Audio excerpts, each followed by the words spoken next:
who was a producer at the time, and he also produced Monty Python amongst others. And I said to him, I've got this idea for a comedy. Yeah, it's set in a barbershop. His face dropped.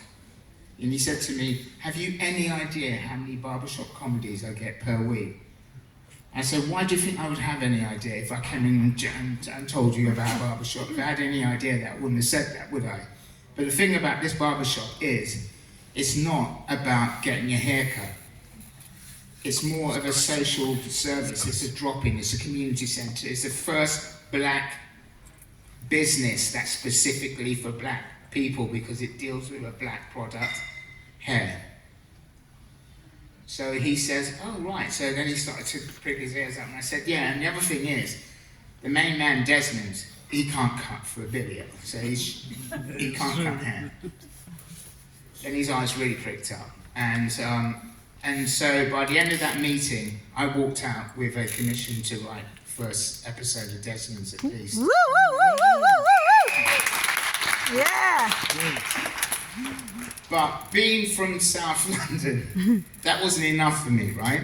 So I wanted to control what we were doing because coming from a migrant family, there wasn't enough employment, so I decided to start my own production company.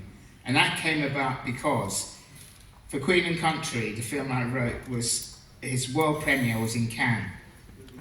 And everybody was invited to this world premiere that worked on it, apart from me. So a friend of mine said to me, look, I'm going to Cannes. And I just said to him, Paul, I'm broke.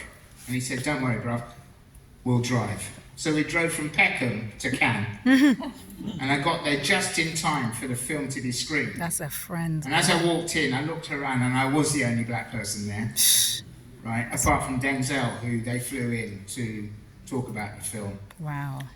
And when the Q&A started to happen, then they looked at me and said, well, he's the writer, so you stand up. So basically I stood up and took all the questions.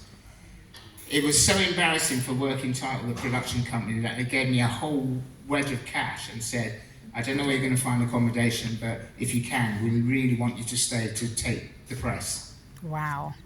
So I stayed in Cannes I was supposed to be there for a week, but I found the place so vulgar and I hated it. And I sat next to Harvey Weinstein. Wow. At the Carlton Terrace where he was picking up a bill. And I looked at how much that bill was.